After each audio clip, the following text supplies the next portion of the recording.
브랜딩한다, 브랜드 만든다가 아니라 브랜드를 집필한다. 저희는 결국엔 브랜드는 문체랑 같다고 생각을 하거든요. 거기에는 목소리도 들어갈 수 있고 어떤 말투도 들어갈 수 있고 어떤 태도도 들어갈 수 있는데 그게 맞고 틀리고의 문제가 아니라 그 브랜드가 가고자 하는 방향성인 거잖아요. 저는 좀 숨겨놓고 그거를 발견했을 때 사람들은 더 결속력을 느끼고 나니까 발견했어. 근데 저는 그런 부분들이 브랜드와 만나는 사람들과의 보이지 않는 실 같은 끈들을 만들어준다라고 생각을 해요.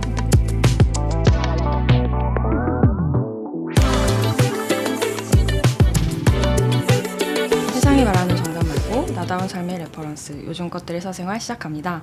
이번 에피소드는 이메일 뉴스레터 서비스 스티비와 함께합니다. 안녕하세요 여러분, 요즘사 스토리파인더 혜민입니다. 오늘은 자기만의 철학으로 성장 중인 작지만 강한 브랜드의 성장 스토리를 들어보는 요즘 브랜드 시간입니다. 여러분은 요즘 디깅하고 있는 분야가 있으신가요? 관심 있는 분야가 생기면 그것에 대해서 탐구하고 깊게 파다 보면 모르던 세계를 만나게 되기도 하죠. 그 세계의 매력에 매료되어 좋아하게 될 수도 있고요. 여기까지는 많이들 경험하는 취미의 영역에 가깝습니다. 오늘은 여기서 한 단계 더 나아가서 디깅하던 취향을 그대로 브랜드로 만든 분을 모셨는데요. 인사를 나눠볼까요? 안녕하세요. 안녕하세요. 김재원입니다. 아, 네. 대표님 반갑습니다.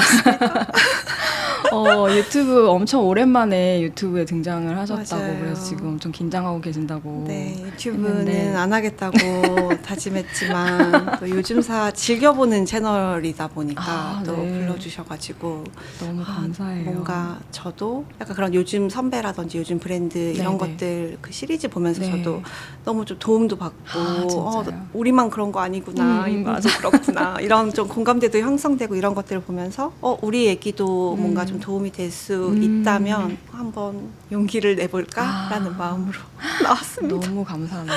네, 포인트 오브 뷰 좋아하시는 분들 너무 요즘사 구독자분들 중에서 진짜 많을 것 같아서 오늘 너무 반가워하실 것 같아요. 일단 누구신지 아직 소개를 안 했는데 어떤 분인지 혹시 모르시는 분들 위해서 좀 소개 부탁드릴게요. 여러 가지 일들을 하고 있는데 대표적으로는 포인트 오브 뷰라는 문구 브랜드를 네. 하고 있고 사물이나 공간이나 브랜드나 컨텐츠를 기획하는 기획회사 아틀리에 크리츄라는 회사를 함께 운영을 하고 있는 김재원입니다. 반갑습니다. 오늘은 이제 포인트 오브 뷰에 대해서 좀 들어보려고 초대를 했는데 워낙에 브랜드 기획을 너무 잘하시니까 브랜드 기획에 대한 약간 팁 같은 것도 제가 약간 사심을 담아서 좀 질문을 드리고 싶어요. 네. 네, 일단은 포인트 오브 뷰는 사실 문구류 좋아하시는 분들이라면 모르는 분이 없을 것 같긴 하거든요. 그래도 좀 혹시 어떤 브랜드인지 직접 좀 소개해 주실 수 있을까요?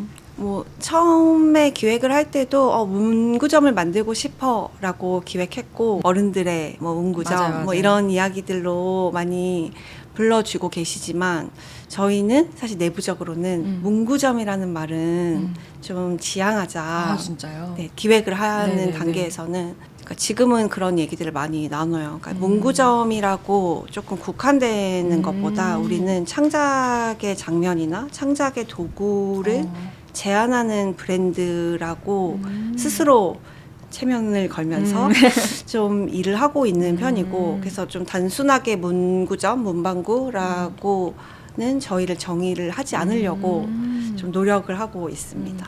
창작의 도구를 제안하는 브랜드다. 네, 맞아요. 너무 좋은데요? 사실 문구라는 게 글을 쓰기 위한 도구일 맞아요. 수 있고 그 영역에서 좀 파생되는 것들을 다룬다고 본다면 저희는 그것에서 그치려고 하지 않다 보니까 좀 문구점이라고 하는 거는 좀 스스로를 좀 가둬놓는 것 같다라는 생각이 들어서 좀 그런 창작 도구, 창작자, 창작의 장면 그런 것들에 대한 키워드를 조금은 더 기획 단계에서는 많이 쓰려고 하고 있습니다. 근데 처음 시작할 때는 아까 말씀하신 것처럼 문구점을 해야겠다 이런 생각을 하셨었다고 했잖아요. 근데 그게 어릴 적 꿈이었다고 제가 들었는데 네, 맞아요. 맞나요? 네, 문구점 사장님, 문방구 사장님이 꿈이었는데 네. 제 어릴 적 꿈들을 돌이켜보면 대단한 거를 꿈꾸잖아요. 대통령까지만 되고 싶다 이러고. 그쵸, 장래희망으로. 네, 장래희망으로. 근데 저는 한결같았던 것 같아요. 문방구 사장님 늘 꿈의 들어있었고. 1순위에 있었고 버거킹 캐셔 뭐 그리고 뭐 선물 가게에 포장해주는 오. 코너들이 있었어요. 아, 맞아요. 거길 보고는 다음 꿈은 포장 가게 언니 이런 식으로. 근데 돌이켜보면은 버거킹 캐셔도 왜 버거킹 햄버거가 좋아서가 아니라 그 당시에 그들이 쓰는 그 이렇게 포스기가 있었는데 아. 저는 집에서 쓰는 컴퓨터는 회색의 단조로운 네. 재미없는 키보드인데 그 포스기가 이렇게 핑크색, 노란색, 아, 하늘색 이렇게 맞아, 뭐 맞아. 와퍼 주니어 이런 게 써져 있는데 그게 너무 갖고 싶은 거예요. 그 포스기, 그 컴퓨터. 결국엔 그 도구들이 탐나서. 도구들이 탐나서 문방구 사장님도 이 이 문방구 사장님은 저게 다 사장님 거잖아 라는 그치, 너무 그치. 단순한 생각에 포장가게 언니도 저 포장가게 언니들은 저 리본이 나는 진짜 어렵게 맞아. 선물 받으면 요만큼 풀러가지고 맞아, 맞아. 저도 고이고이 모아놓고 맞아요. 하는데 저 언니는 저거를 롤로 저렇게 소유하고 있고 사실 소유하는 게 아니고 그분들은 그쵸, 그거를 그쵸. 서비스하기 위해서 가지고 있는 건데 그냥 무조건 도구, 그 물건들을 보고 꿈을 그렇게 키웠었던 것 같고 그래서 문구점이 어렸을 때부터 늘 그냥 저한테는 전부였고 크면서도 뭐 언제 해야지 이런 목표라기보다는 뭐 할머니가 돼서도 문구점은 할 수 있잖아. 왜냐하면 제가 다녔던 문구점도 할머니가 그치, 맞아요. 하시던 곳이었거든요. 대부분. 그러다 보니까 언젠가는 문구점을 해야지. 지금은 너무 바쁘니까 할머니가 돼서 나는 진짜 할머니가 될 때쯤이면 기력도 없고 하지만 문구점 정도는 내가 할 수 있지 않을까라는 생각을 늘 하고 있다가 어떻게 보면은 뭔가의 계기가 돼서 이제 한번 해볼까라는 생각을 하게 됐던 게 이제 포인트 오브 뷰의 진짜요. 시작이었던 것 같아요. 어떻게 보면 진짜 어릴 적 꿈이 현실화된 거네요. 맞아요. 그래서인지 포인트 오브 뷰의 어떤 그 문구점이라고 했을 때 일반적으로 떠올리는 모습이랑은 너무 다르긴 하거든요. 효율적인, 사무적인 그런 문구가 아니라 아까 말씀하신 것처럼 창의적인 어떤 활동, 창작을 돕는 도구들을 제안하는 공간이다 보니까 분위기도 되게 남달라요. 네. 뭐 요즘엔 약간 비슷한 결로 많이 좀 나오는 곳도 있는 것 같은데 이런 걸 처음 시도한 게 사실 포인트 오브 뷰잖아요. 그래서 이런 컨셉을 떠올리게 되신 것도 어떤 계기로 됐는지 궁금하고. 뭐 사실 계기라고 하면 앞으로 되게 복합적이에요. 네. 일단은 성수동에서 제가 되게 여러 공간 브랜드를 운영을 하고 있었고 뭐 카페나 뭐 그런 팝업이나 전시 같은 걸 하는 뭐 그런 복합적인 공간을 할 때 지금은 성수동이 굉장히 엄청 핫한 동네지만 사실 10년 전이다 보니까 제가 카페를 시작했을 때는 맞아요. 그때 성수동의 개척자라고 맞아요. 그때 하시더라고요. 뭐지 시조새 뭐 온갖 얘기들이 나오는데 정말 그때는 아무것도 없었고 뭐 대림창고 이런 것도 그냥 정말 창고의 용도로만 사용되던 곳이었으니까.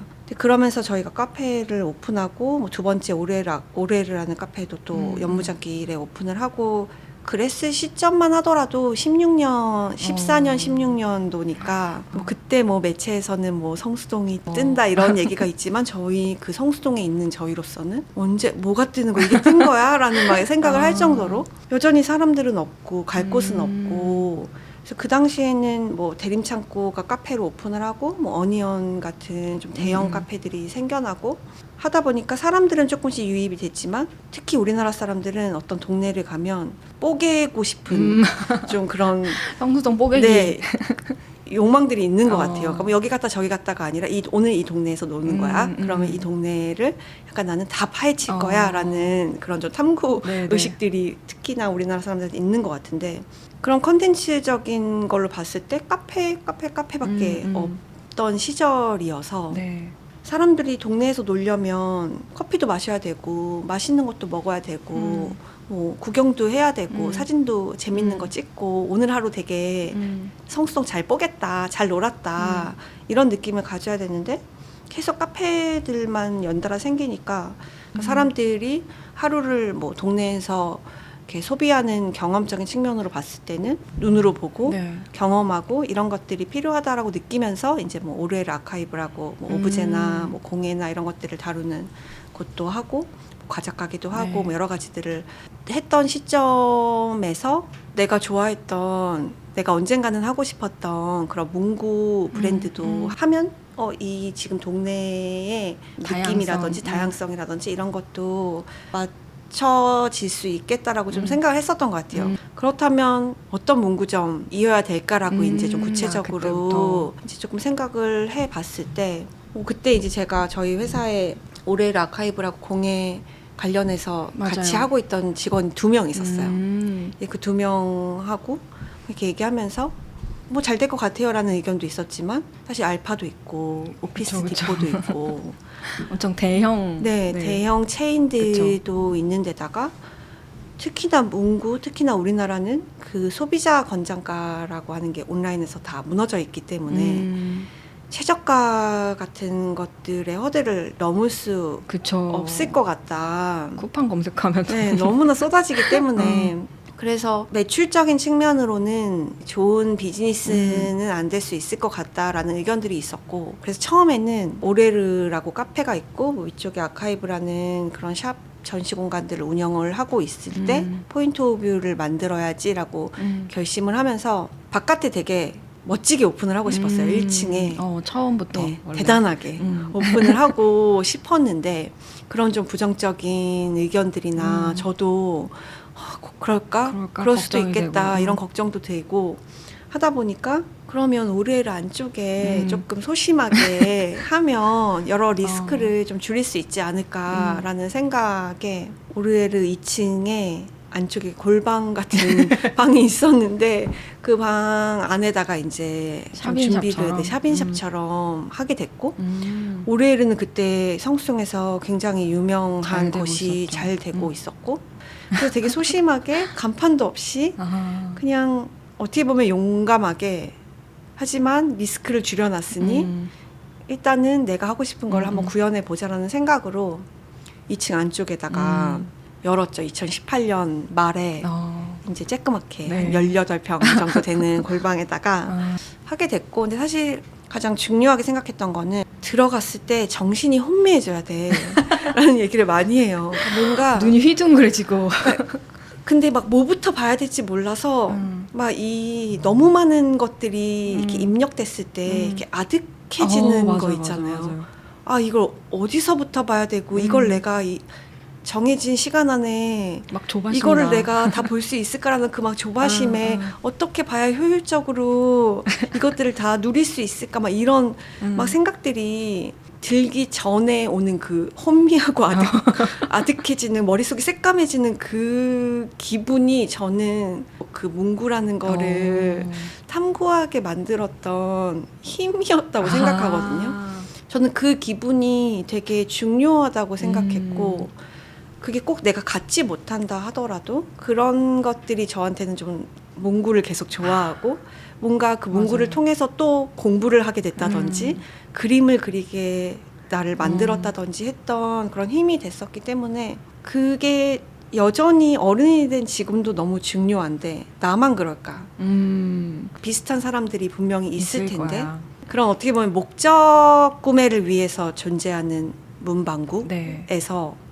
나는 그걸 느끼나? 라고 돌아보면 그렇지 않았던 거예요. 내가 하고자 하는 문구점, 창작의 도구를 판매하고 제안하는 곳은 목적지향보다는 효율 우선이 아니라 내가 어렸을 때 느꼈던 이 새로 나온 이걸 보면 갑자기 이거 하나만 있으면 내가 뭐 다 할 수 그림을 너무 잘 그릴 것만 같고 이것만 있으면 내가 글씨를 너무 예쁘게 쓸 수 있을 것만 같고 했던 어떻게 보면 동기를 줬던 그 도구로서의 그런 자극을 줄 수 있는 공간을 만들면 그들과 다를 수 있다라고 생각을 한 게 가장 바탕이 됐던 것 같아요. 그런 혼미해지는 정신이 아득해지고 혼미해지는 곳을 만들면 그래도 꼭 사지 않아도 어딘가에 숨어있던 그런 것들이 자극된다면 그냥 넓게 보면 맞아요.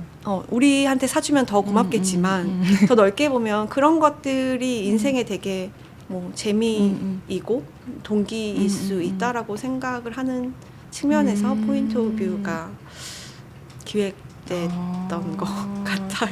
그 하라케니아가 했던 얘기 중에 그런 도구가 진화하면 욕망도 진화한다라는 지금도 뭐 이런 수많은 도구가 개선되거나 새로 생겨나면서 전에 하지 않았던 어떤 욕망들이 생기고 그쵸. 어떤 목표들이 생겨나는 맞아요. 거라고 저는 이해를 했는데 맞아. 내가 어렸을 때 그런 도구들을 보면서 그냥 예쁘니까 꾸며야지 해서 그치는 게 아니라 이게 있으면 내 기분이 너무 좋아질 것만 같고 맞아요. 공부를 너무 갑자기 잘하게 될 것만 같고 열심히 하게 될 것만 같고 하는 것도 저는 얘가 역할했다라고 맞아요. 봤거든요. 그러니까 그런 것들을 좀 자극하는 곳이고 싶다. 뭐 연필은 어디에서도 팔지만 뭐 노트 어디에서도 팔지만 이 노트에 쓰면 맞아. 왠지 더 공부가 잘 될 것 같고 그런 마음을 들게 하는 그런 브랜드이고 싶어서 다를 수 있다라는 믿음으로 시작하게 됐던 것 같아요. 경쟁하지 않는다 그렇게 생각하죠. 그러니까 경쟁하지 않고 우리는 우리만의 길을 간다. 브랜드 명처럼 몽구를 좀 다른 시각으로 볼 수 있게 해주는 계기가 된 게 포인트 오브 뷰가 아닌가 싶거든요. 네, 그렇게 되기를 희망하는. 네, 그래서 포인트 오브 뷰 가면은 톤도 되게 일정하고 약간 색상이나 이런 것도 다 비슷비슷한 느낌으로 이렇게 쫙 돼 있잖아요. 뭔가 이거를 기획하실 때 생각하셨던 어떤 그림이 있으세요? 처음에 작게 올해를 안에 작게 시작했을 때는 무슨 뭐 페어가 있어가지고 도쿄를 가는 비행기 안에서 그냥 아무 생각 없이 비행기 안에서 팬텀 스레드라는 영화를 틀어서 그 영화에서의 그런 베이지와 블랙의 그런 좀 지배하는 좀 색감이 있는데 또 비행기 안에서 화질이 얼마나 안 좋겠어요. 근데 그때 제가 그 비행기 안에서 느꼈던 어떤 그 영화를 통해서 받았던 게 포인트 오브 뷰의 메인 컬러가 되고 그때는 온통 머릿속에 이제 포인트 오브 뷰밖에 없었기 때문에 뭘 봐도 이거 이렇게 해가지고 포인트 오브 뷰에 해보면 어떨까. 영화를 보고도 이 색감 너무 좋은데 이렇게 해보면 어떨까. 그렇게 생각을 했었던 것 같고 좀 큰 바탕이 됐던 생각은 뭐 리뉴얼할 때 더더욱 그런 생각이 커졌었는데 올해를 아카이브를 할 때나 뭐 제가 뭐 그런 자잘한 문구들에 집착을 할 때 주변에 그걸 이해하지 못한 사람들이 사실 대다수예요. 그럴 수 있을 것 같아요. 근데 저 같은 사람이 많을 거라는 생각에 이거를 하게 됐지만 그분들도 분명히 외로울 거란 말이에요. 그쵸. 이걸 이해하지 못하고 왜 그렇게까지 사니 뭐 아니 마스킹 테이프가 집에 수십 개가 있는데 이걸 왜 또 사야 다 안 썼잖아 라고 하면 이제 마음이 이제 깝깝해지는 거거든요. 그 제가 되게 최애 짤이 하나 있는데 그 25, 21인가 네네네네. 거기에 김태리 님이 희도가 그래 나 스티커 모아 하면서 이렇게 으앙 하고 우는 그런 짤이 하나가 있어요. 커밍아웃 하듯이. 네.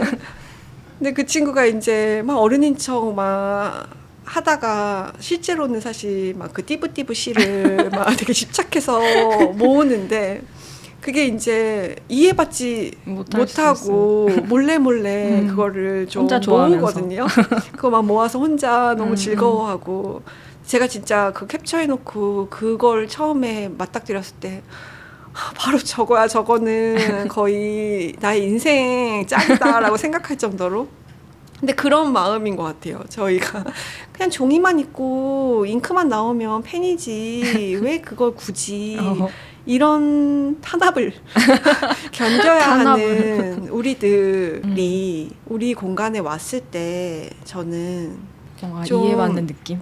이해받고 지지받는 느낌을 주고 싶었어요. 그 정신 혼미함 속에서 여러 가지 막 욕망의 막 그런 생각들이 막 펼쳐지는 그런 게 맞아 오라라는 것들을 공간의 디테일이나 공간의 밀도로 보여줘야지 그거를 안녕하세요 저희는 당신은 지지합니다라고 뭐 써놓는다고 포스터를 해서. 써놓는다고 해서 사람들이 그걸 느껴질 않죠. 거라고 음. 생각하지는 않았어요. 그래서 이 공간 안에서 내가 좀 괜찮은 사람이 된 것 같고 멋진 곳에서 그런 것들을 고르고 거기서 재밌는 것들을 상상하게 하고 창작의 마인드가 일렁이는 맞아. 그런 것들을 우리는 이런 공간으로 사실 비즈니스적인 효율을 따지면 테이블 하나를 만들어도 무늬목으로 뭐 하면 사실 훨씬 더 비용도 줄일 수 있고 한데 저희는 다 원목으로 해야 돼. 그건 달라. 깊이감이 느껴지지 않아. 막 이런 어떤 저희만의 논리를 이제 부여하면서 굳이 좀 이렇게 깊이가 느껴질 수 있는 거, 좀 더 공들인 거, 되게 애쓴 거 그런 것들을 좀 녹여내려고 많이 했었던 것 같고 그 바탕은 그런 마음인 것 같아요. 네. 이렇게 포인트 오브를 어떻게 네. 어떤 마음으로 만드셨는지 지금 얘기를 하고 있는데요. 잠시 저희가 광고 타임이 있거든요. 네, 오늘은 누구나 쉽게 뉴스레터를 만들 수 있는 서비스 스티비에서 제작 지원을 해주셨는데요. 저희 요즘사도 요즘레터라는 뉴스레터를 스티비를 통해 발행하고 있죠. 근데 요즘은 개인 크리에이터뿐만 아니라 자기만의 철학을 가진 멋진 브랜드들도 뉴스레터를 발행하고 있는 경우가 많더라고요. 물론 요즘 브랜드를 알리고 마케팅할 수 있는 플랫폼은 많지만 저는 뉴스레터만큼 매력적인 도구도 또 없는 것 같아요. 알고리즘을 타지도 않고 불특정 다수가 아닌 우리의 이야기를 기꺼이 들을 준비가 되어 있는 사람들의 메일함에 직접 가닿을 수 있잖아요. 그러다 보니까 뉴스레터를 통해서 고객과 단단한 관계를 만들어가고 있는 브랜드들도 많이 보이더라고요. 저도 좋아하는 브랜드들의 뉴스레터들도 몇몇 구독하고 있는데요. 그 브랜드만의 비하인드 스토리나 제작 과정을 엿보다 보면 더 팬이 되는 것 같습니다. 나만의 브랜드를 알리고 고객과 더 가까이 만나고 싶다면 스티비를 추천드립니다. 누구나 쉽게 뉴스레터, 마케팅 이메일, 제작과 발송, 고객 관리까지 가능하거든요. 내 브랜드의 이야기를 담은 뉴스레터 지금 스티비로 발행해보세요. 저희도 스티비로 뉴스레터를 발행하고 있어요. 포포레터. 포포레터. 저도 보고 있습니다. 너무 그것도 결을 딱 진짜 맞춰가지고 마치 편지 받듯이 네, 이렇게 고민이 잘 네, 하시더라고요. 많았는데 네. 그래도 포포가 열심히 편지를 배달하고 있어서 그러니까요. 네, 재밌게 하고 있어요. 귀여우면서도 뭔가 간직하고 싶은 편지처럼 그런 네, 느낌이에요. 저희가 사실 포포라는 애를 만들었던 것도 기존의 포인트 오브라고 만들어 놓은 게 너무 막 해리포터의 뭐 문구점 같다. 그 확장하기 이전에는 되게 시꺼먼 그런 고급스러운 네, 느낌의 좀 어둡고 가구도 다 까맣게 칠해놓고 앤틱한 느낌도 네, 약간 많고. 그런 별명들이 있었어요. 뭐 호그워트에 있는 뭐 문방구 같다.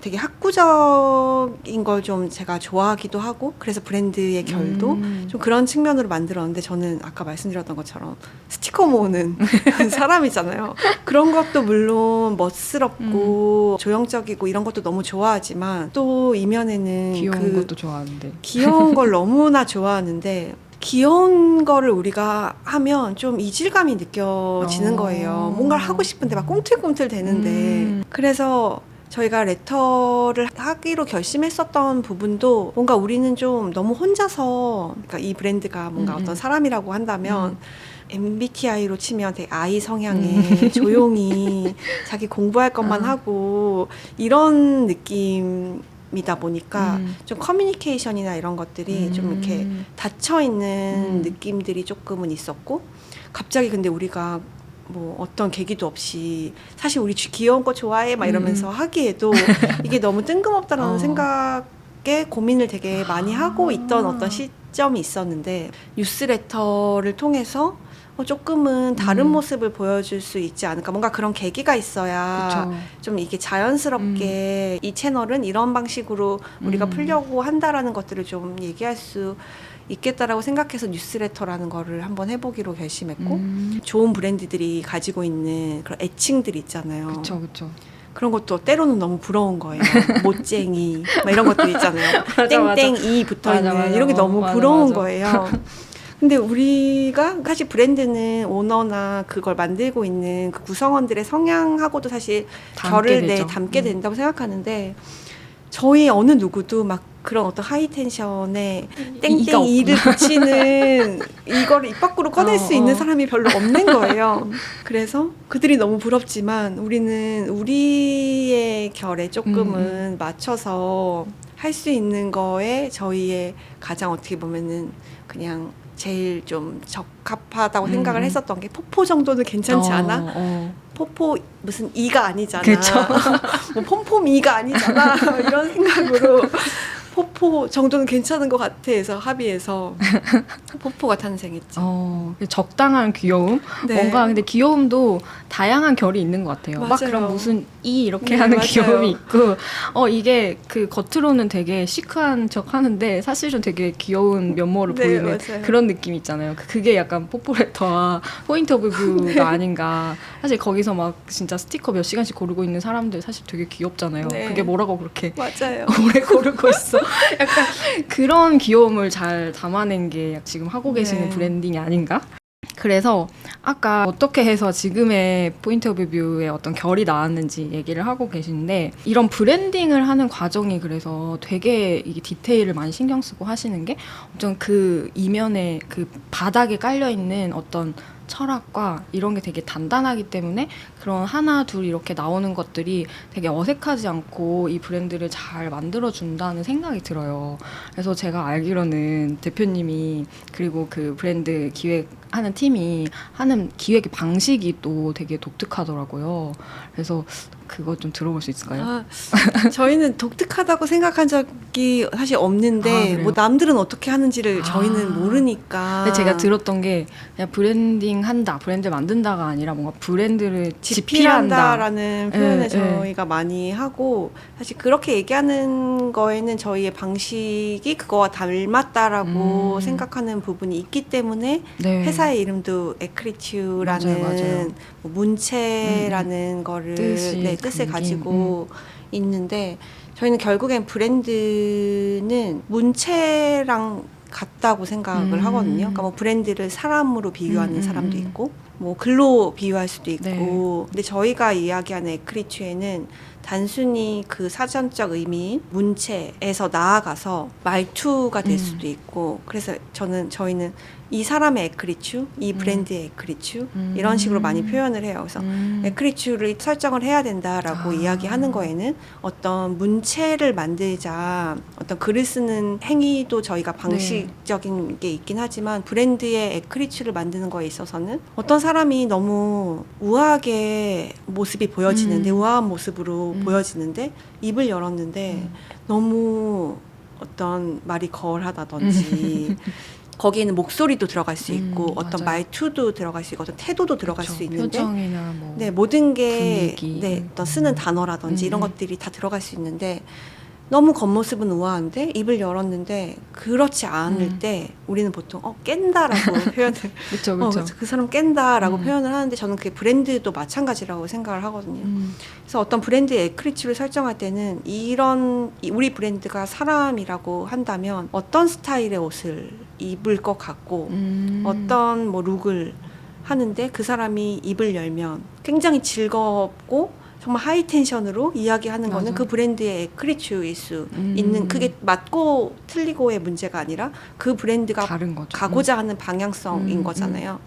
근데 그거는 저는 일맥상통해야 된다라고 저희는 생각을 하다 보니까 그런 브랜드의 에크리추가 만들어져야 된다라고 보고 있고 거기에서 그 에크리추라고 하는 그 사전적 의미의 어떤 텍스트라든지 뭐 문법, 문체 이런 것들을 저희는 설계한다라고 해서 그러니까 저희가 이제 텍스트 중심으로 브랜드를 기획한다라고 많이 이야기를 하는데 그거는 여러 구성원들이 기획을 같이 참여를 하다 보니까 이미지가 주는 어떤 그런 결정해버리는 이렇다라고. 그 부분이 더 많은 것들의 단서를 미리 차단해버린다고 생각을 하거든요. 그럼 포인트 오브 뷰는 혹시 어떤 식으로 기획이 처음에 텍스트로 풀어지셨었나요? 포인트 오브 뷰 또한 보통은 네이밍 후보가 없이 제가 이때까지 많은 브랜드를 만들었지만 네이밍 단계부터 고민을 하잖아요. 근데 그 고민을 할 때는 뭐 클라이언트 일일 수도 있고 제가 하는 일일 수도 네. 있는데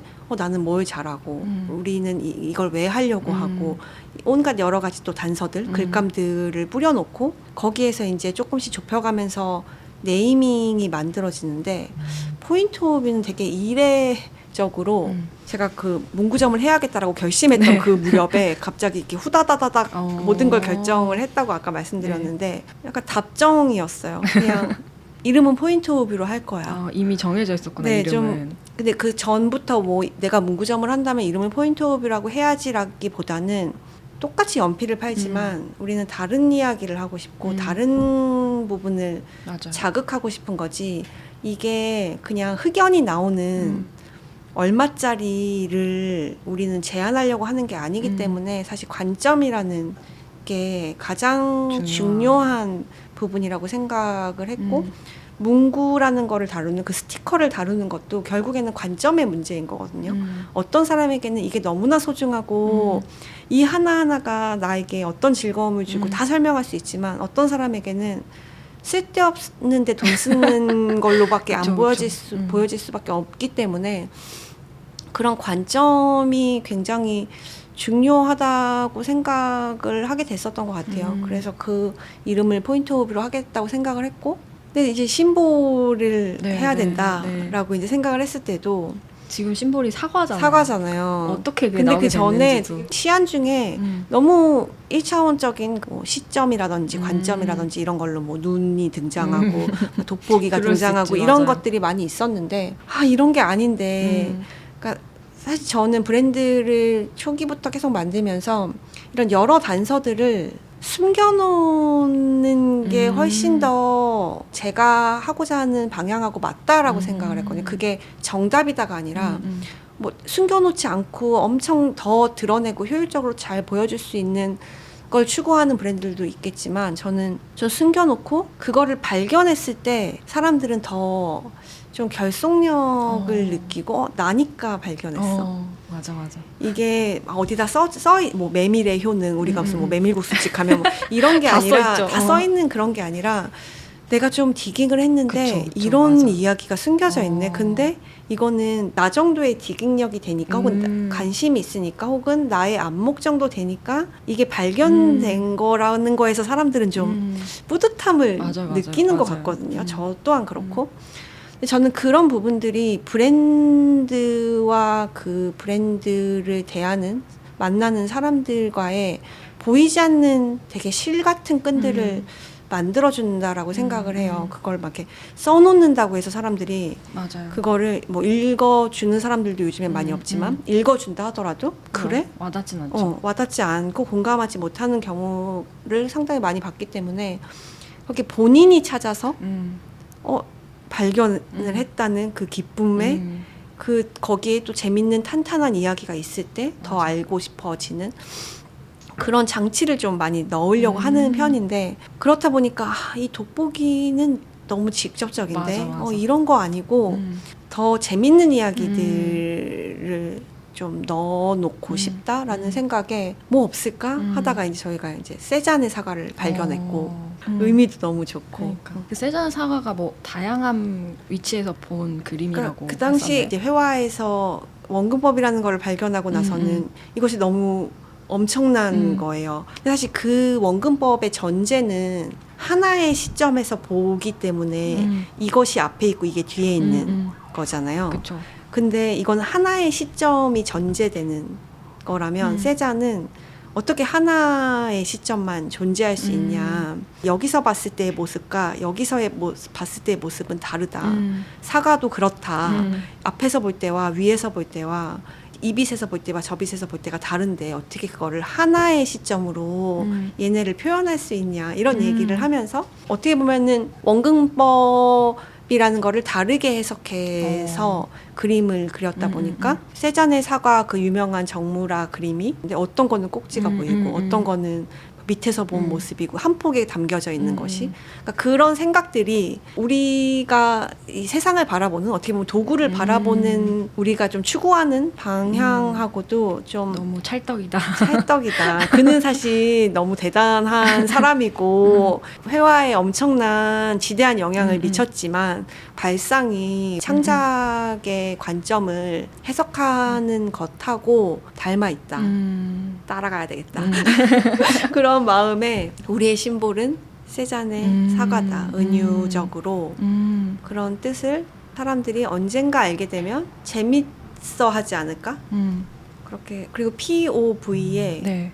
그 O거든요. O를 사실 거기 이걸로- 네, 그 사과 양옆으로 P와 V가 살짝 있어서 O가 또 사과이기도 한. 네. 그런 것도 이제 더 디깅하다 보면 알게 되는 재미 발견하는 요소들. 거죠. 이런 게 그렇네. 있었네. 나만 알겠지? 네, 사과가 O였네. 이런 거.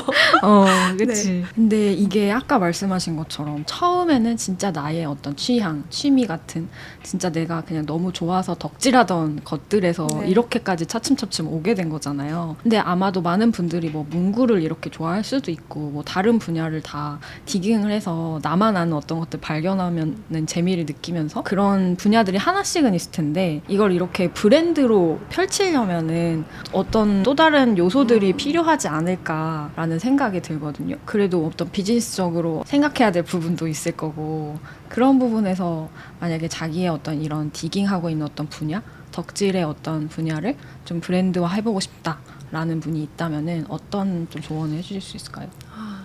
아무것도 타협하지 않을래라고 하면 저는 비즈니스는 될 수 없다고 생각하거든요. 취미 생활은 될 수 있지만 그러니까 사실 운영 측면이 가장 중요한데 그 운영 측면의 규칙과 통제가 없으면 그러니까 저 포인트 오브 뷰만 하더라도 제가 계속 통제하거든요. 그게 있어야 브랜드가 유지될 수 있고 좋은 브랜드가 될 수 있는 길이 아닐까.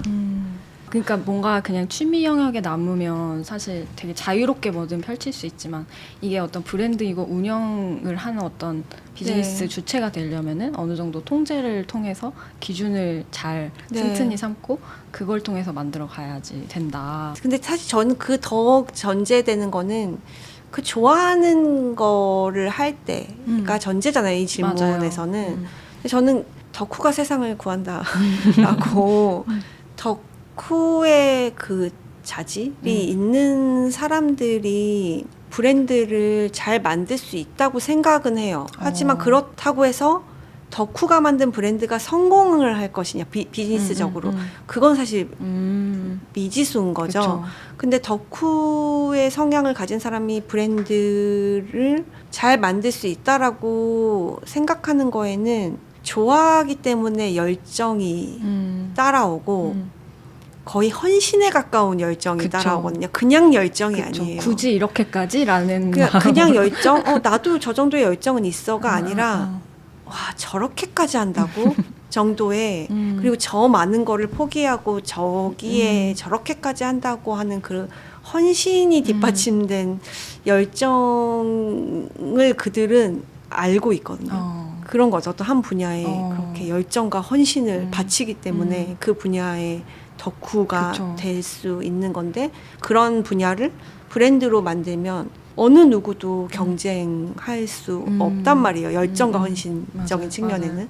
지식적인 네. 측면에는 거기에 이제 비즈니스적인 혹은 브랜딩적인 마인드들을 공부해 나가면서 통제해 나간다면 브랜드로서 비즈니스적으로도 잘 될 수 있지 않을까?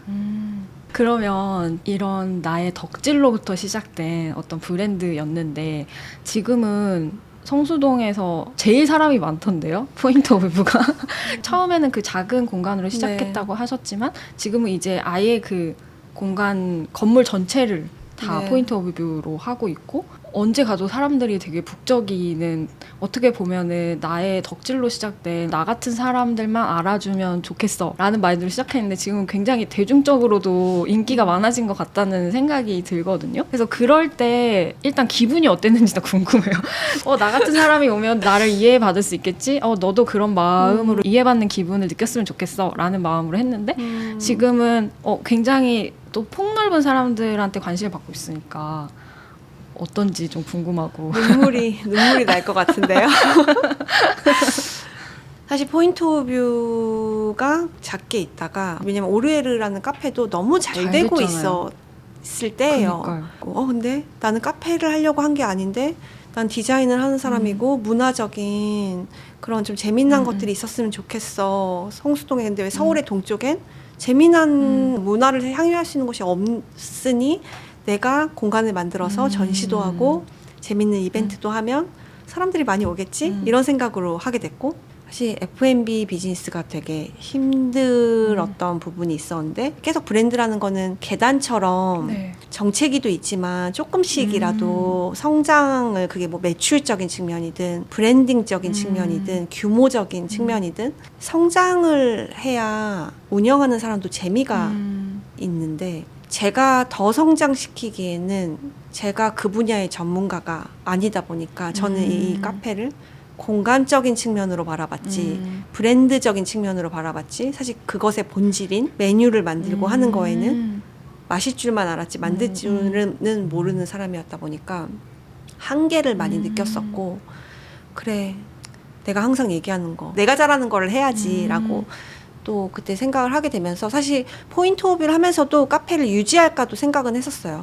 근데 기획을 하다 보니까 이것도 모자라 라고 생각이 들었었고, 그러다 보니까 좀 선택과 집중을 해야 될 시기였던 부분도 있었던 데다가 정말 아는 사람만 약간 물어물어 찾아오는 심지어 2층에 올라와서도 포인트 오브 뷰가 어디에 있어요? 라고. 왜냐면 올라와서도 저 안쪽에 숨겨져 있었기 때문에 오레를 온 사람들이 화장실 갔다가 우연히 마주치는 브랜드가 포인트 오브 뷰거나 아니면 애써 찾아와 주신 분들에게만 노출되어 있는 브랜드였는데, 어느 순간 오르에르는 안 가고 포인트 오브 뷰로 바로 직행하는 사람들이 너무 많이 늘어났다는 거를 알게 됐고, 그리고 그 전에 제가 뭐 다른 브랜드를 할 때에 왔던 그런 제안들하고는 완전히 다른 제안들이 오는 부분들이 있었고, 사실 포인트 오브 뷰는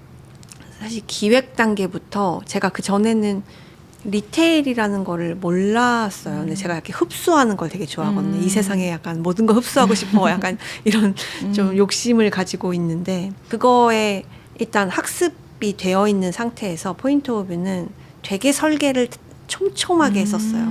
이 브랜드는 어떤 방식으로 확장이 되고 이런 것들을 굉장히 촘촘하게 설계를 했었기 때문에 이게 진짜로 그렇게 반응이 오네. 내가 그렇게 설계를 했는데 정말로 그런 제안들이 오고 사람들이 그 전에 했던 브랜드와는 다르게 반응을 이렇게 해주네라고 좀 검증이 됐다고 생각했던 시기에 거기 다 맞물려 있었던 거죠. F&B 너무 힘들어. F&B는 못할 것 같아. 막 이런 그 한계도 느끼고, 한계도 느끼고 그런 것들하고 다 이제 연결돼서 문 닫을까다. 근데 그때 제가 되게 그냥 너무 힘들었었기 때문에 카페나 이런 것들을 하면서 그냥 문 닫는 게 뭐 어떻게 보면 속 시원한데 라고 생각을 했었는데, 막 주변 사람들이 너무 아쉽고 막 이런 얘기를 해서 아쉽나? 나는 뭐 약간 시원섭섭한데 라고 생각했는데, 그 아는 분이 오레르 영상을 찍어줬어요. 이렇게 불이 딱딱딱 꺼지는 마지막 영업을 하고. 근데 그거를 밤에 집에서 그 영상을 딱 봤고, 그 영상을 딱 불이 마지막 불이 딱 꺼지는데 눈물이 막 미친 듯이 나오는 거예요. 그래서 내가 담담한 척 하고 있었구나. 근데 사실 제가 그 브랜드를 만드는데 정말 그 헌신과 그 열정과 헌신이 사실 열심히. 정말 갈아 넣어져 있는 거였는데, 사실 그 포인트 오브 뷰를 준비하느라고 그 슬픔과 그 어떤 마음들을 다 이렇게 덮어놓고 있었다가 그 감독님이 보내주신 그 영상을 보고는 이제 막 다 쏟아져 나온 그날 이제 그걸 보고 그때 이제 한창 포인트 오브 준비하고 리뉴얼 준비하고 있었을 때였는데 더 갈아 넣어야 되겠다. 더 진짜 내가 이 애정하던 정말 여기에 모든 게 쏟아져 있던 이 오르에르를 다 없애고 이걸 이렇게 하나의 브랜드로 만드는 거에 있어서 오르에르한테도 막 미안하고 뭐 온갖 마음들이 생기면서 열심히 해야 되겠다 생각을 하게 됐었고 근데 진짜 지금 생각하면 너무 아찔한데 보통은 이제 이런 브랜드를 만들고 플래그십을 만들 때는 뭐 인테리어 설계나 네. 뭐 그래픽이나 이런 거를 이제 이렇게 외주로 하잖아요. 그리고 이 정도 크기면 뭐 인테리어 뭐 시공사도 따로 네, 있고 설계 인테리어 디자인 해주는 데도 따로 있고 그리고 뭐 그런 컨텐츠 만드는 것도 뭐 내부에서 하든 뭐 외부 누군가랑 하든 뭐 온갖 프로세스들이 네. 있잖아요. 근데 그냥 하면 되지라고 생각했는데 생각해보니까 저는 아틀리에 에크리추가 있고 네. 포인트 오브가 있잖아요. 아틀리에 에크리추 구성원들이 있고 포인트 오브 구성원들이 있어요. 근데 저는 둘 다의 구성원이잖아요. 그쵸. 그러니까 아틀리에 에크리추는 앞단에 기획과 설계와 막 시공 이걸 다 했단 말이에요. 그리고 그 어느 정도의 그 타임라인에서 겹쳐서 포인트 오브 뷰가 뭐 더 디테일한 기획과 뭐 MD와 뭐 제작과 이제 이렇게 넘겨받고 오픈을 함과 동시에 또 포인트 오브 뷰가 운영을 이제 하는데 저는 처음부터 끝까지 다 처음부터 끝까지 이걸 해야 되는. 다 참여를 해야 되다 보니까 그때는 몰랐어요. 그러니까 그렇다고 생각하지 않았는데 이거 이제 정리를 또 이제 저희가 보도자료 하면서 정리를 하다 보니까 이게 너무 아찔한 거예요. 정말 이걸 처음 시작부터 철거부터 저희는 이걸 모든 프로세스를 다 내부에서 물론 회사는 다르지만 두 회사가 그러네요. 같이 이거를 이끌고 간 거니까 그래서 오픈을 할 때 저는 이제 우리는 쉴 수 있을 줄 알았어요. 그래서 사실 아틀리에 에크리추 친구들은 새벽 밤새고 오픈 12시였는데 하루 하나 둘씩 사라져서 밤새고 이제 오픈을 시켰으니까 포인트 오브 친구들은 막 이제 VM하고 뭐 DP하고 그 운영하는 친구들은 다르니까. 근데 저는 며칠 밤 새고 아침 10시 반까지 DP를 하다가 씻고는 와야 되잖아요. 그래도 그랜드 오픈 1시간 반 후에 그랜드 오픈인데 그래도 오늘만 버티면 쉴 수 있을 거라고 생각했어요. 우리 모두가.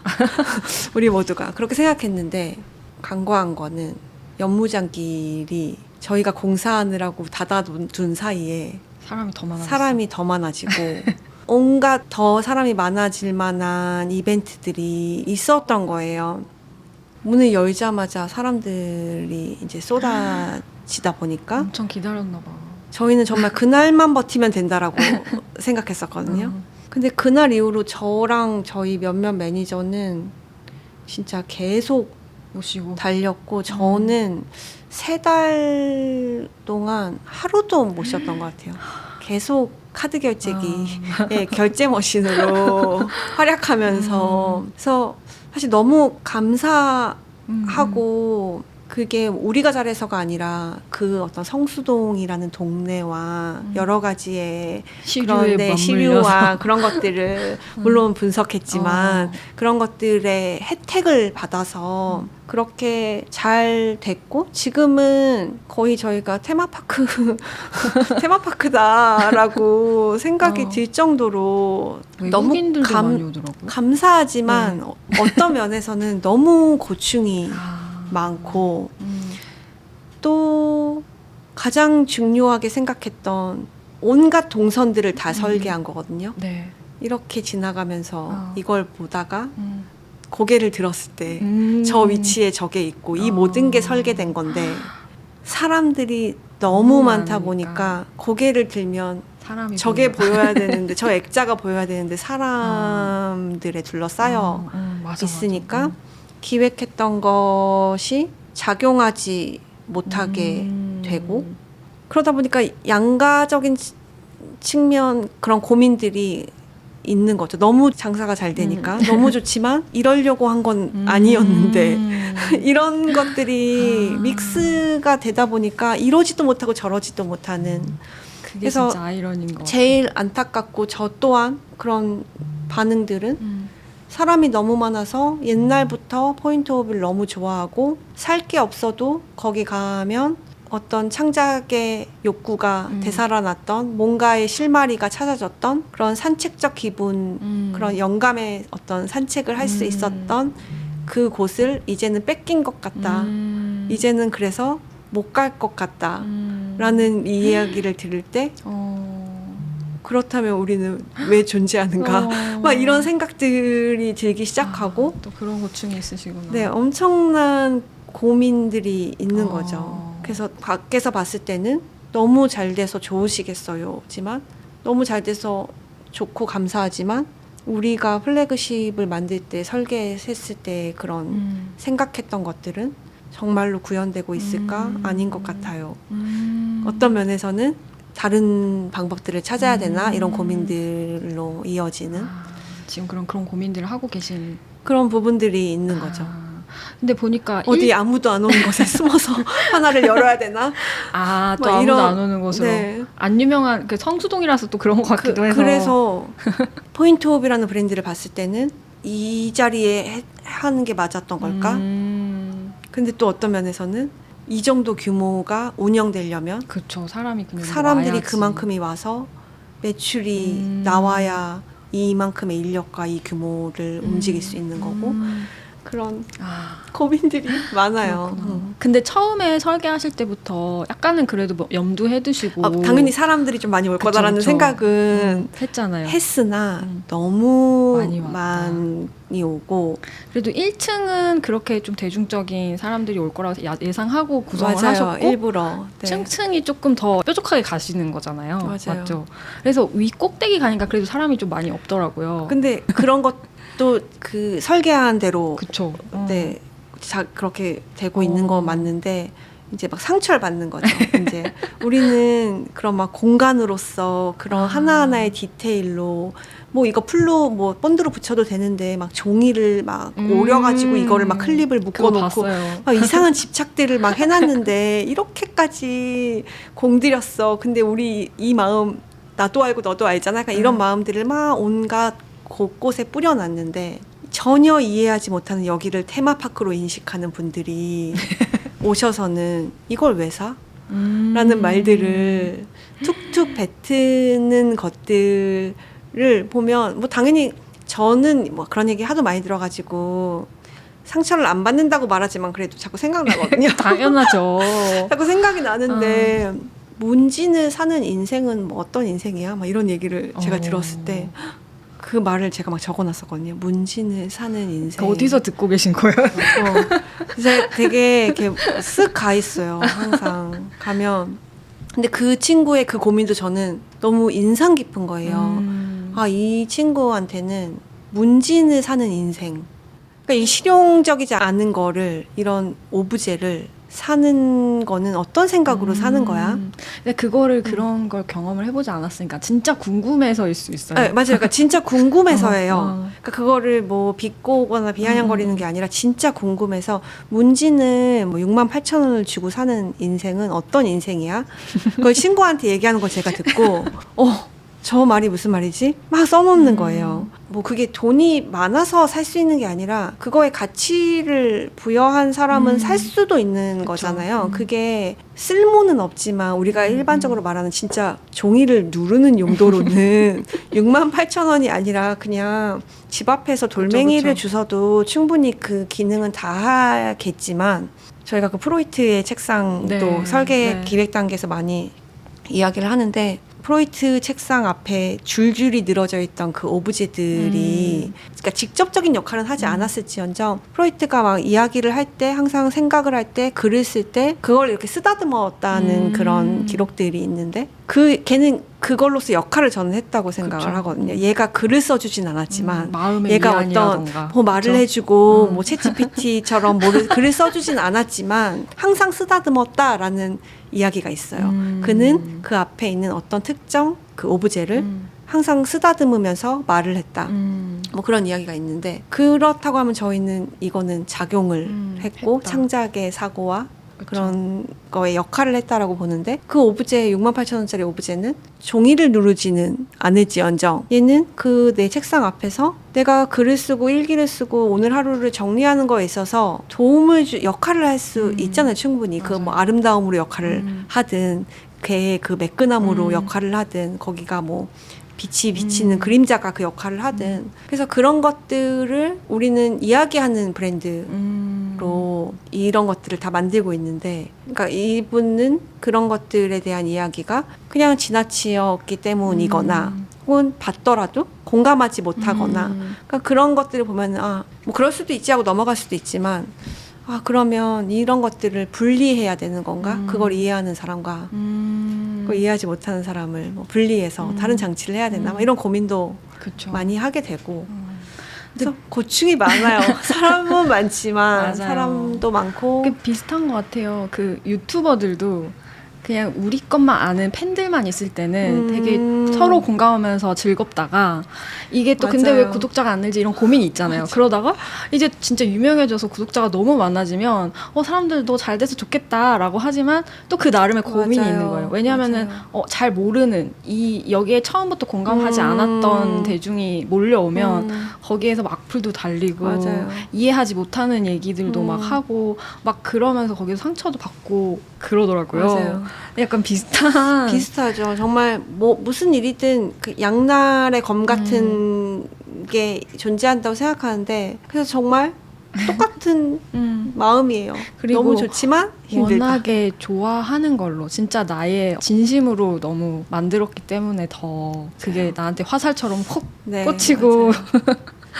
이제 이게 뭐 돈 벌려고 처음부터 시작했던 그런 비즈니스라기보다는 진짜 내가 좋아하는 거 하나하나 한 땀 한 땀 했던 것들이니까 더 그런 게 아닐까. 한 땀 한 땀 했지만 저는 이 포인트 보면은 그 마인드가 그 이전에는 약간 없었고 그 이후에는 이게 비즈니스가 돼야 지속할 수 있다라고 그건 생각했어요. 맞아요. 이게 내가 좋아하는 거, 취미생활, 뭐 멋있어 보이는 거, 혹은 내 그냥 뭐 남들한테 안 보여주더라도 내 만족을 추구하는 어떤 거는 얼마든지 할 수 있지만 그걸 유지하려면 맞아요. 그리고 그게 계속되거나 지속 혹은 가능하려면 뭐 조금씩 발전을 하거나 아니면 그게 뭐 비즈니스적으로 발전하지 않고 나는 더 재밌는 걸 추구하고자 할 텐데 그러면 얘를 움직여줄 수 있는 동력이 필요하죠. 있어야 되는데 그 동력이 만들어지지 않으면 저는 비즈니스는 아니라고 생각하거든요.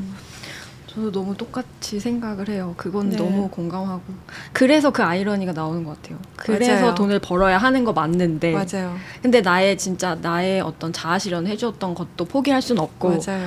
그 그래서 두 가지가 설계에 이 상충되는 이 어떤 가치와 욕구들을 통제하면서 이것들이 한쪽 방향으로 너무 치우치지 않게 조율을 계속 해야 되는 것 같아요. 그게 진짜 내가 좋아하는 걸로 돈 벌어서 먹고 살고 네. 싶을 때 가질 수밖에 없는 그런 맞아요. 아이러니와 고충인 것 같아요. 딱. 맞아요. 뭐 쉽고 재밌는 거는 뭐 얼마든지 뭐 나중에 또 할 수 있는 것 같고 그것도 물론 돈이 있어야 되는 거잖아요. 그러니까 그쵸. 돈을 벌어서 비즈니스로 나중에 하자 이런 생각이고 지금은 그래도 재밌는 이야기를 하면서 전에는 그냥 재밌는 것만 하려고 재밌는 거랑 성수동을 위해서 좀 그거에 되게 포커스가 좀 성수동은 전혀 모르겠지만 그런 마음이 조금은 있었거든요. 내가 막 희생해서라도 성수동이 사람들이 많이 찾아준다면 맞아. 나는 돈을 좀 못 벌어도 괜찮아 막 이런 생각을 했다면 그 이후에 계속 경험치들을 쌓아나가면서는 비즈니스가 돼야 이것들이 그 다음에 또 사람들에게 이런 것들을 보여줄 수 있고 이게 결국에는 브랜드한테 또 어떤 힘이 될 수 있고 이런 것들이 알게 돼서 좀 설계들을 초기 단계에 많이 했었죠. 그러면 대표님은 거의 비슷한 생각으로 계속 어떤 문화적인 공간을 만들고 싶어서 했지만 그게 뭐 카페였을 때도 있었고 이렇게 어떤 문구를 다루는 공간이기도 했었잖아요. 그렇게 뭔가 새로운 거를 시작하실 때 막 디깅하고 이런 것들을 너무 좋아하시고 잘하시더라고요. 그래서 뭐 포인트 오브 뷰는 포인트 오브 뷰대로 할 거지만 또 막 새롭게 하고 싶은 도전하고 싶은 분야라든지 뭐 그런 거 있으세요? 하고 싶은 건 너무 많죠. 뭐 수혜점도 하고 싶은 어떤 거요? 수혜점이요. 이게 뜨개질 같은 거? 네. 아, 근데 이제 그것도 이제 도구로서 이제 좀 바라보는 건데 그 동대문 그쵸. 종합시장 지하에 가면 실 섹션들, 실들 털실 네네네. 층 그게 있는 층이 있는데 거기 보면은 그 아주머니들이 앉아서 진짜 다. 거의 분당 거의 막 몇 미터씩을 막 뜨세요. 기술력이 막 어마어마하신 분들이. 근데 저는 그런 뭔가 어떻게 보면 이것 또한 아날로그적인 그런 측면에서 이 디지털 시대, AI 시대에 그런 것들이 계속 더더욱 필요할 거다라고 좀 믿는 사람인데 제가 그런 것들을 손으로 하는 무언가들을 되게 좋아하고 제 전공이 텍스타일 디자인이라서 그런 실, 뭐 원천, 뭐 이런 바느질, 뭔가 이런 것들의 도구도 재미난 것들이 너무 많거든요. 그래서 그 수혜점도 그러고서 이제 미싱하는 분이 있고 클래스도 하고 원단을 뭐 끊어다가 만들어주세요 하면 바로 만들어도 주고 뭔가 그런 온갖 것들이 또 막 기획을 해놓은 게 있었는데 그것도 있었고 뭐 종이 가게, 종이만 파는 가게 뭐 이런 것도 하고 싶은 건 되게 많은데 힘들다 이제 얘가 너무 얘가 이제 포인트 오브 뷰가 점점 이제 일이 커지고 하다 보니까 포인트 오브 뷰 안에서 좀 파생되는 것들을 좀 지금은 하려고 하고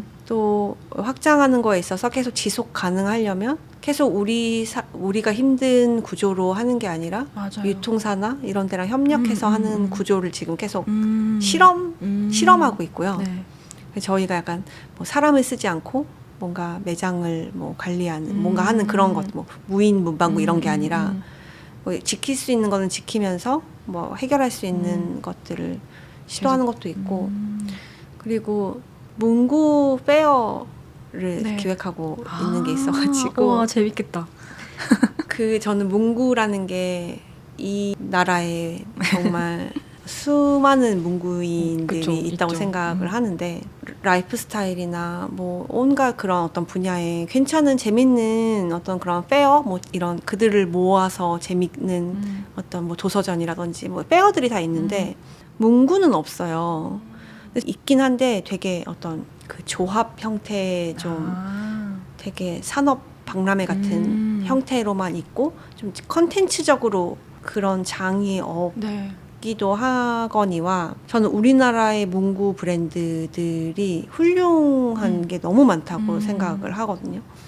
그래서 이런 브랜드들이 더 재밌는 것들을 할 수 있고 재밌을 것 같아요. 제가 계속 얘기하는 이런 거를 좋아하는 우리들이 모여서 나누고 또 내년에 이날이 오기를 기다리고 이런 것들이 그래도 우리 또 있으면 좋지 않을까? 그쵸. 그런 마음에 기획하고 있어요. 너무 기대가 됩니다. 많은 관심 부탁드립니다. 문구인들이 한 자리에 모일 날을 기원을 해보면서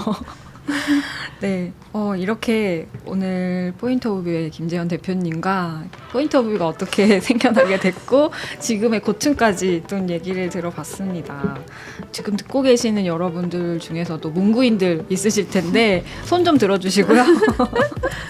네. 그리고 아직 끝난 게 아니죠. 김재현 대표님께서 나만의 관점을 만드는 도구들 좀 챙겨 오셨는데요. 또 어떤 제품들을 얼마나 이 덕후 기질이 있으신 대표님 가져오셨을까 기대가 되는데 이 콘텐츠는요. 요즘사 유튜브 채널 멤버십 회원이 되시면 툴박스 콘텐츠로 만나볼 수 있습니다. 그리고 요즘사 콘텐츠는 이제 유튜브 영상뿐만 아니라 애플 팟캐스트, 스포티파이 등 오디오 채널에서도 라디오처럼 들을 수 있는 거 아시죠?